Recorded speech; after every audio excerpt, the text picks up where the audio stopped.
자, 계속해서 네 분과 이야기 이어가 보겠습니다. 네. 다음 주제 보겠습니다. 네.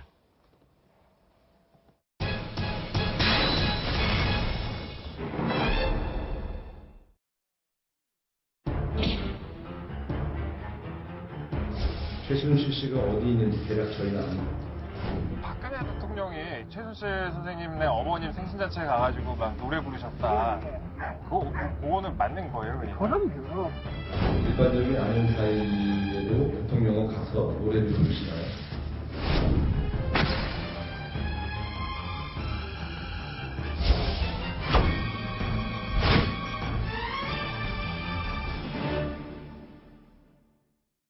자, 최명욱 편집장관 여쭤보겠습니다. 지금 아까 이 개헌안 제안이 나오니까 당장 야당이 이 문제 덮으려고 한 것 아니냐 그랬지 않습니까? 당연히 뭐 누구라도 야권 쪽 인사들이 당연히 이거 덮으려고 개헌 얘기했겠지 뭐 이 얘기 나올 수밖에 없는 건데 김재원 수석이 이렇게 얘기했습니다. 이게 바로 덮어지겠느냐. 수사는 수사대로 하는 것이고 그런 생각 자체가 기우라고 하는데 자, 이 수사는 지금 더 복잡해지고 있습니다. 공식적으로 보면 지금 수사팀을 7명은 늘리고 있다는데 지금 수사는 계속 커지고 있어요. 확대는 하고 있습니다. 그렇죠. 지금 대충 진행되는 상황에 대한 얘기 간단히. 그러니까 현재는 이제 참고인들, 당시에 네. 뭐 문화부 관계자, 이제 이거 미르재단하고 키스푸스 재단, 네. 그 재단 설립 인가를 내준 네. 그 실무자들이죠. 그렇죠. 그 실무자들로부터 조사를 시작하고 그다음에 이제 미르재단 전 그 이사장 네. 김형수 전 교수죠. 네. 뭐 그런 분들 이제 불러서 조사하고 그러면서 점점 이제 그 의혹의 핵심으로 들어갈 텐데. 네. 저 제일 중요한 게 이거라고 생각해요. 지금 기자들도 사실은 독일도 가고 여기 네. 저 논현동에 가서 여기저기 지금 저 취재 열심히 하셨어요. 네, 바쁩니다. 지금. 그런데 지금 발견되는 게 뭐죠? 논현동에 가봤더니 무슨 그 약간 8월 말쯤에 그 소위 정재계 인사들 네. 만났다는 강남 아지트라는 테트라로사라는 그 카페는 8월 말쯤에 문 닫았어요. 그리고 이미 거기 주인이 바뀌어서 지금 리모델링 하고 네. 있어요. 그리고 그 저 논현동에 있는 그 최순실 씨 모녀가 묵었던 네. 그런 집에 보면 이미 뭐 다이어리 같은 것도 버리고 뭐 이렇게 뭔가 흔적 지우기에 나서고 있거든요. 네. 그게 벌써 꽤 오래됐습니다. 네. 최순실 씨 모녀가 그 독일로 출국한 것이 대략 한 9월 초쯤 되는 것으로 추정이 네. 되는데 그렇다면 한 50일 정도의 기간이 있어요. 네. 그리고 이 수사를 시작한 것도 제법 됩니다. 한 네. 보름 이상 되거든요.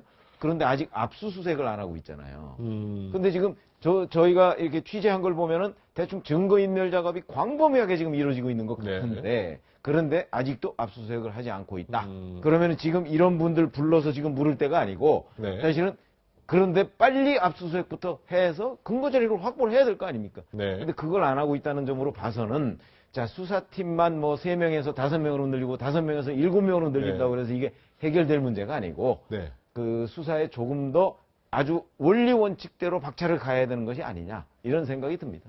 네. 자, 김광택 본부장의 보기는 어떻습니까? 지금 이제 이 자체가 지금 개헌 논의와 맞물려서 우리가 이 최순실 관련한 수사가 지금 더 주목을 받는 건데 이 몇 가지들 얘기도 조금 전에 얘기하셨지만 수사가 좀 미진하다, 늦어진다. 뭐 이런 지적들이 계속 나오는 거고 야권은 다 이 부분을 또 집중 공세를 할 거 아닙니까? 충분히 그런 얘기가 야권에서 나올 만하죠. 근데 네. 이제 박 대통령이 지난 20일 날 수석비서관 회의에서 최순실 의혹, 최순실 씨 이름은 직접 거명하지 않았습니다. 네. 그거에 대한 수사를 사실상 지시했는데 네. 과연 그게 철저한 수사를 지시했느냐? 그렇지 않으면 수사 가이드라인을 제시했느냐에서 뭐 여야 입장이 다른데요. 그런데 이제 지금 진행되는 양상을 보면 오늘 이렇게 개헌론을 제기했을 때 야권에서는 이거는 우순 전국을 덮기 위한 거 아니냐, 우병우 최순실 의혹을 덮기 위한 거 아니냐 이런 말이 나오고 있는데 제가 보기에 이 개헌론의 명분과 순수성을 강조하려면 요 두 가지 문제를 잘 정리해야 된다. 그러면은 개헌론에도 탄력이 붙을 수 있다 이렇게 되는데 어떻게 정리를 하느냐? 우병우 수석 문제는 제가 보기에 본인이 자진 사퇴하든지 교체하는 게 이제는 불가피한 시점에 거의 다다르지 않았냐 생각이 되고 최순실 씨 같은 경우도 여러 가지 지금 의혹들이 많이 제기되지 않았습니까? 그렇죠. 예, 그 중에 이제 가장 대표적으로 나머지 말로 많이 설로 나왔습니다만은 페이퍼 컴퍼니가 3군데 나오고 그다음 차 네. 하나 나오고 네. 레스토랑 나오고 이렇게 5개 회사가 나왔는데 그렇죠. 과연 이런 데서 결국엔 자금 유용을 위한 수단이 아니었냐라는 의혹이 많이 나오고 있으니까 사법 처리할 게 있다면 사법 처리까지 갈 수 있는 의지를 보여야 되는데 가장 그 첫 번째가 아까 말했지만은 뭐 압수수색 그런 것도 필요하지만 외국에 나가 있는 최순실 씨 모녀에 대해서 네. 입국을 해서 조사하도록 하는 조치가 먼저 필요한 거 아닌가 생각됩니다. 네.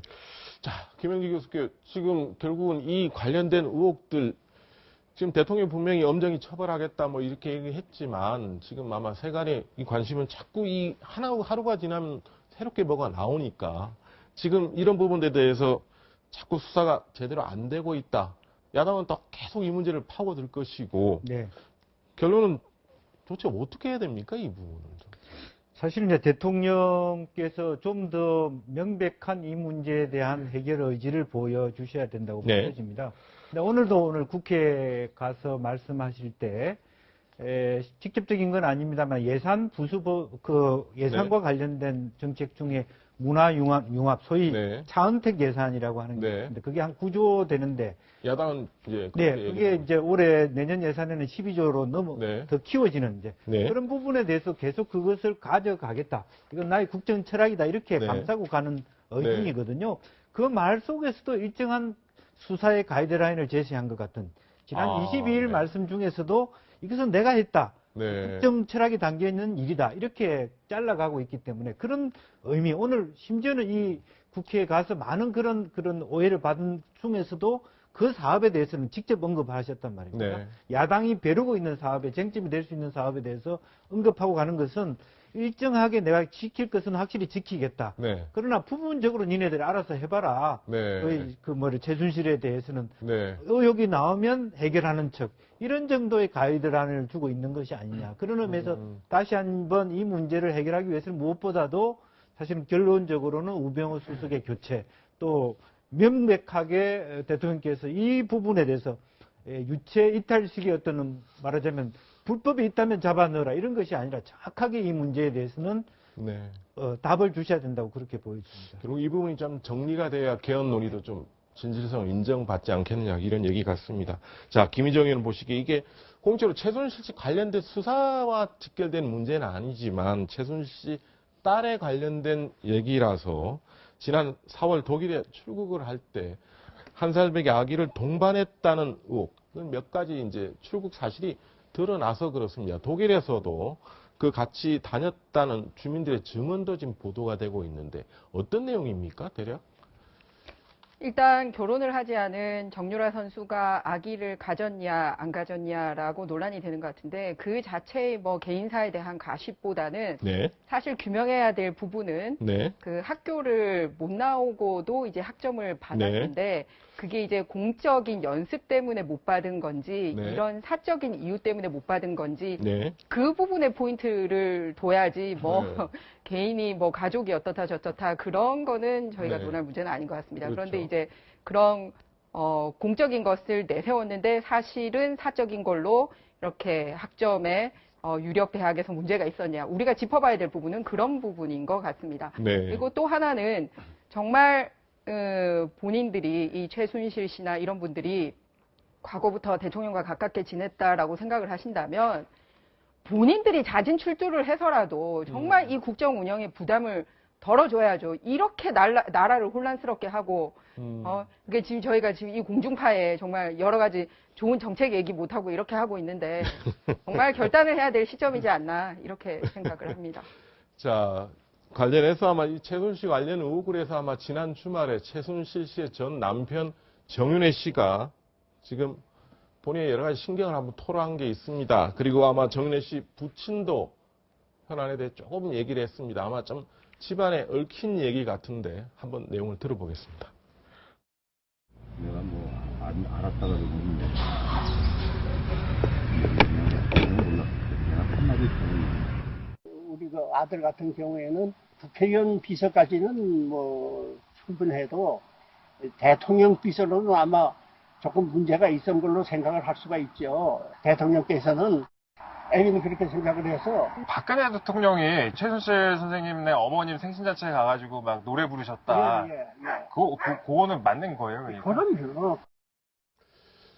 자, 김광태 본부장님 이렇게 볼 수 있을 것 같습니다. 지금 이 내용만 보면은 나는 정윤회 씨는 전체 일에 대해서는 모르겠다는 것이고 아마 정윤회 씨 부친의 얘기는 좀 약간 정윤회 씨와 최순실 씨가 좀 여러 가지 대통령에 대한 관계를 놓고 좀 갈등이 있었고 그것이 사실상 좀 이혼으로 이어진 것 아니냐.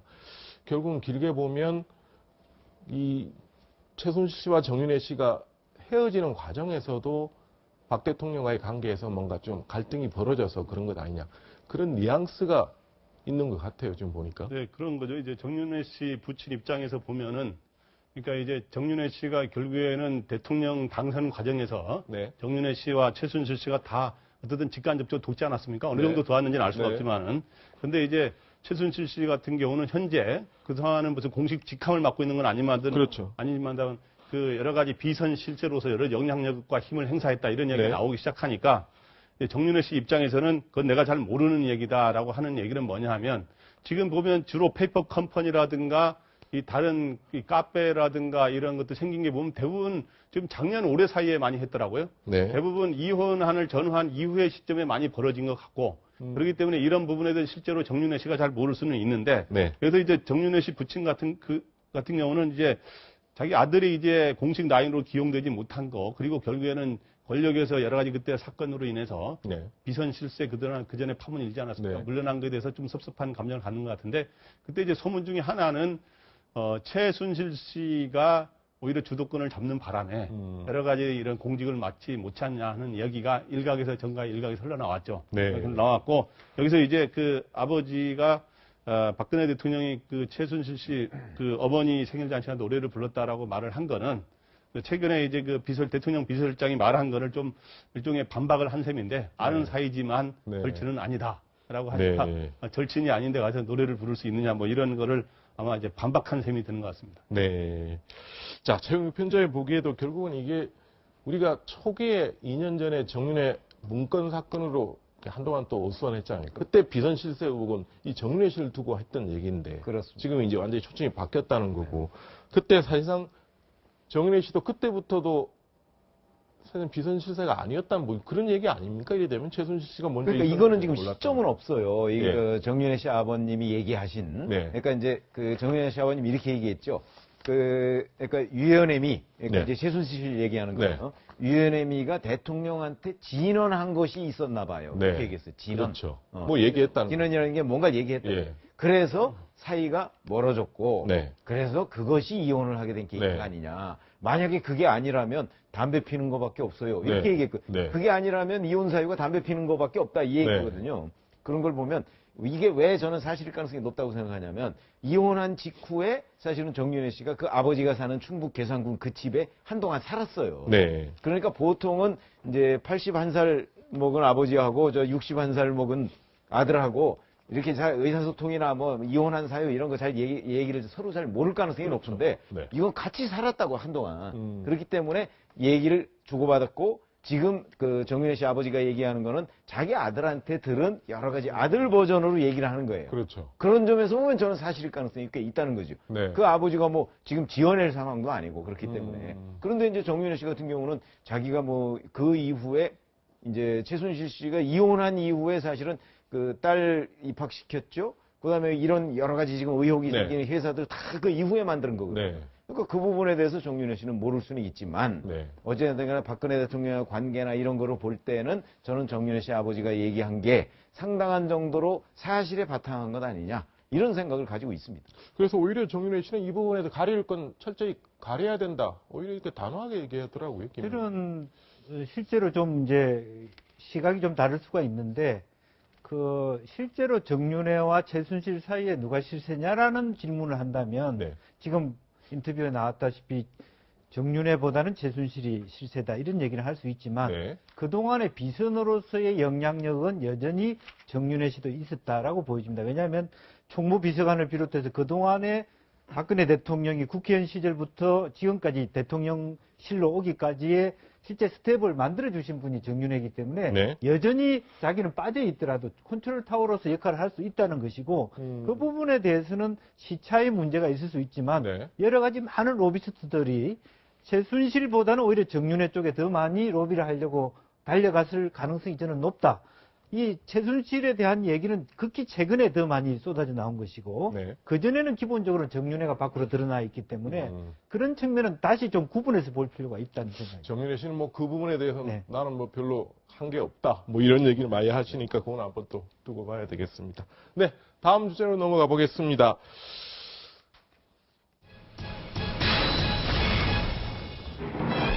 자, 마지막으로 김희정 의원께 이렇게 한번 물어보겠습니다. 송민순 회고록이 하도 여러 가지 얘기가 나오니까 대충 좀 접혀가나, 뭐 얘기가 잊혀가나 이렇게 생각을 했는데 북한이 또 이 판에 또 끼어들었습니다. 또 심심했는지.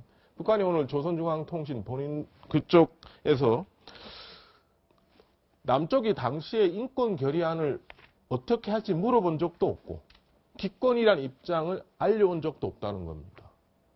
그러면 어떻게 됐다는 얘기입니까? 2007년도 당시.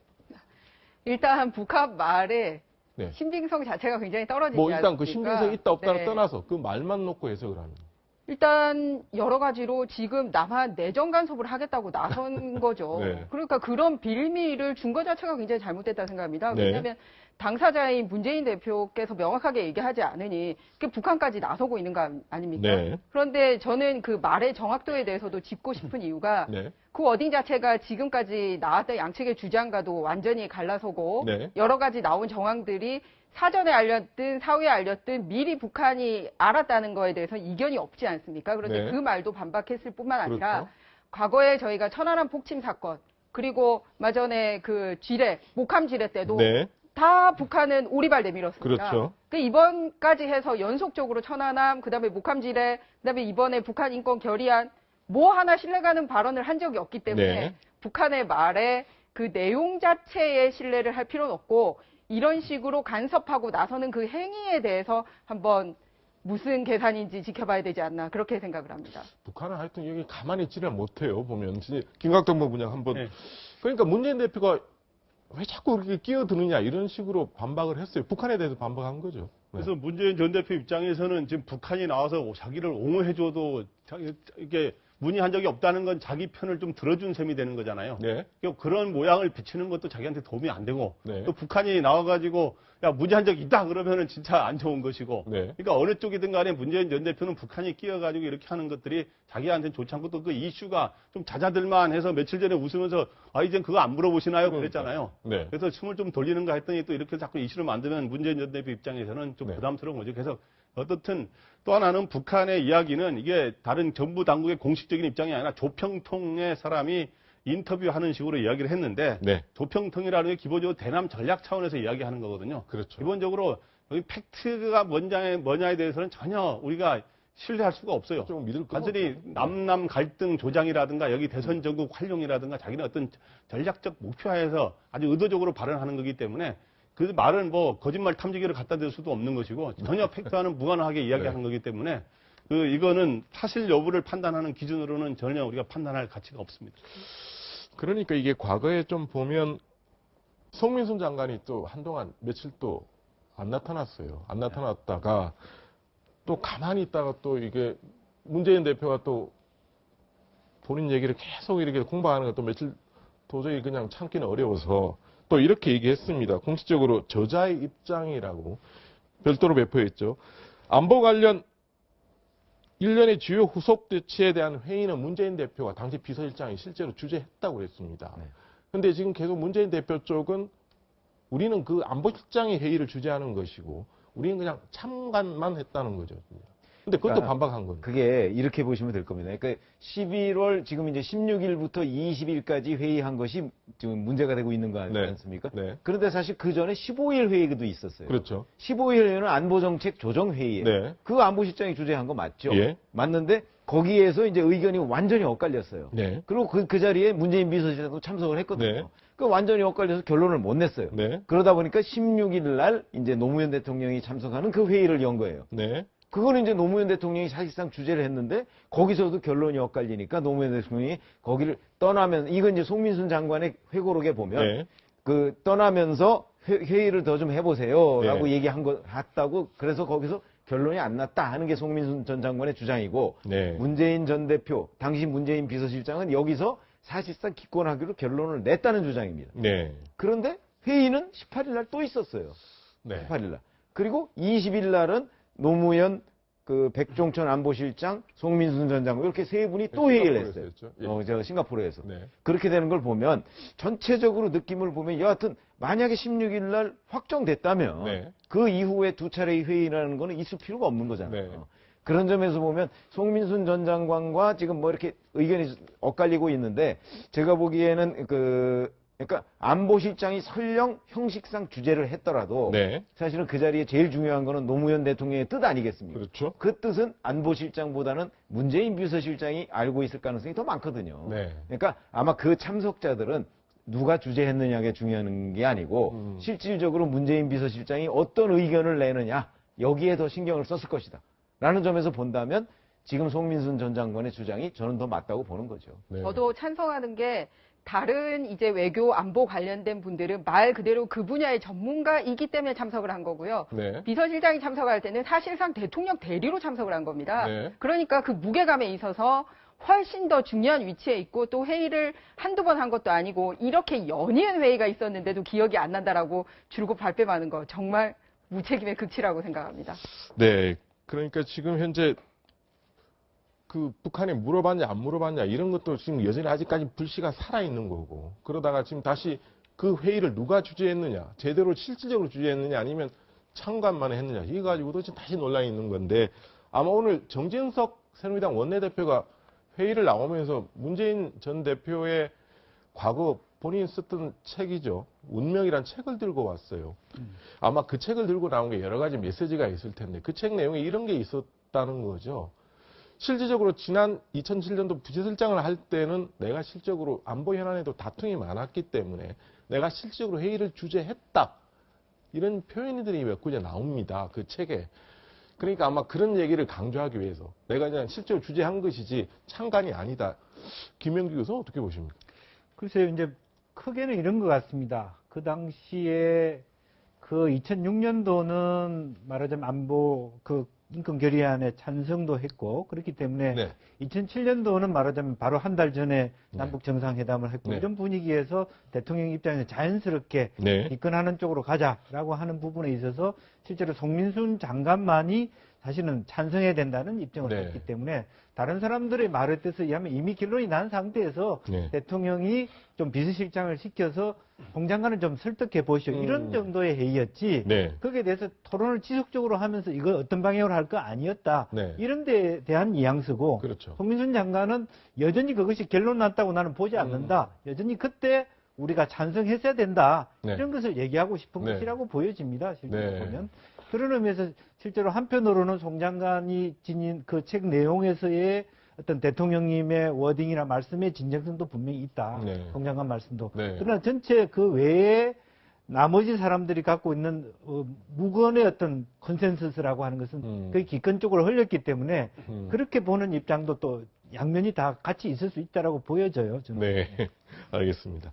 자, 지난 금요일입니다. 저 김광덕 본부장. 예. 이명박 전 대통령이 갑자기 여기서 또 등장을 합니다. 예. 이제 아마 지금 그 가까운 주변인 사람들하고 같이 이제 그 사대강 그 주변에 자전거 길이 만들어지니까 거기 달리면서 여러 가지 얘기를 한 모양인데 자, 이 송민순 회고록이 이제 회자가 되니까 이렇게 시중에 지금 이 정도보다 더한 게 많다고 얘기를 했습니다. 뭐 구체적으로 얘기는 안 했습니다. 네, 그러니까 보니까 뭐 지금 회고록 이 안보 관련한 언급뿐만 아니라 여러 가지를 진짜 많이 모처럼 네. 이야기를 많이 하셨더구만요. 네. 그러니까 이제 정치에 좀 재개하려는 움직임도 좀 네. 뒤에서 직접 나서지는 않겠지만 그런 움직임이 있는 거 아닌가 하는 생각도 들 정도인데 여기 말한 거 보면 회고록에 나온 내용보다도 더한 게 많다. 이거는 이제 노무현 정부의 네. 외교 안보 관련된 여러 가지 비화라든 이런 것들에 더 그보다 심한 것들이 있을 것이다. 네. 라고 하는 거를 본인은 단순히 뭐 추측 정도가 아니라 이제 대통령이면서 전직 정부에 주로 이런 것들을 다 보고받지 않습니까? 네. 정보기관이라든가 청와대라든가 내부에서 이렇게 네. 참모들한테 보고받으면서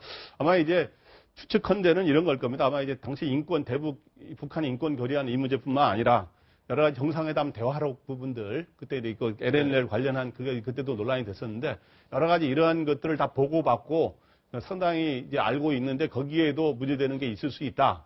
이런 취지로 이야기하는 거로 보입니다. 네. 이런 거 아닐까요? 저 최영욱 편집장께 지난 2012년 대선 때 문제가 됐던 NLL 대화록도 그 문제 제기를 처음 했던 정문원 의원이 당시 이명박 정부 때 통일 비서관을 했지 않습니까? 그렇습니다. 실제로 그래서 아마 내용을 봤을 가능성이 높았던 것이고 네. 그렇다면 실제로 이 내용도 저희는 알 수는 없지만 이명박 정부가 노무현 정부의 과거에 대해서는 나름대로 여러 경로로 알아봤을 가능성이 있지 않을까. 그럼 그런 내용도 좀 이렇게 어떤 형태로든 접할 수 있지 않았을까. 뭐 그런 추론도 나올 수 있는 거 아닌가요? 그게 이렇게 됩니다. 과거 정부에 보면 네. 사실 정권이 바뀌잖아요. 네. 그러면 정보기관과 청와대에서 특히 정보기관에서 그래요. 네. 그 직전 대통령과 관련한 여러 가지 정보 사항들 네. 거기에다가 플러스 심지어는 비자금까지. 네. 그러니까 자금 문제까지. 뭐 이거 뭐 정확한 건 아직 뭐 드러나는 건 아니지만. 아니 예. 저기 때는 드러나 있습니다. 그러니까 전두환 대통령에서 네, 노태우 과거, 대통령으로 예. 넘어갈 때 노태우 네. 대통령한테 당시의 안기부가 다 보고를 했어요. 네. 보고를 해서 들고 있었습니다. 들고 있었고. 자, 그러면 그 최근에는 이제 그런 일이 없냐? 그런데 저는 있을 거라고 보는 거죠. 네. 그러니까 정권이 바뀌면 뭐 비자금 문제는 이제 그렇다 쳐도 네. 적어도 전직 대통령의 여기저기의 행적 중에서 문제가 될 만한 거. 네. 현직 대통령이 알고 있어야 될 만한 것들은 정보기관 같은 데 되게 만들어서 보고를 합니다. 네. 그렇기 때문에 이명박 대통령도 노무현 대통령과 관련해서 그런 여러 가지 보고를 받았을 것이고 그 보고를 다 읽어보셨을 테니까 네. 그 얘기를 저는 하는 것으로 보입니다. 아마도 네. 박근혜 대통령도 이명박 대통령이 그런 문제에 대해서 보고를 받았을 가능성이 높습니다. 실제로 이제 그 노무현 대통령께서 인수위를 하면서 이전 정부의 기록이 너무 없다. 네. 그렇기 때문에 상당히 많은 부분 저희들이 청와대를 그 당시 제가 국회의원 시절에도 가보면 네. 이 손가락으로 이렇게 짚어보면 녹음되고 있다는 거죠. 그만큼 다 기록하고 싶었던 그런 부분입니다. 굉장히 네. 시시콜콜 굉장히 많은 기록이 돼 있을 가능성이 많기 때문에 네. 다른 어떤 정부보다 디테일한 부분, 소위 농담이나 여러 가지 부분들이 많아서 아까 일정 부분 이 이명박 대통령이 얘기하는 낯뜨거운 토론 내용 부분들도 네. 사실은 그 여과 없이 드러났을 가능성이 굉장히 높다라고 보여집니다. 알겠습니다. 이게 자연스럽게 지금 여러 가지 전선이 확대되는 느낌입니다. 네. 하여튼 내부 말씀 고맙습니다.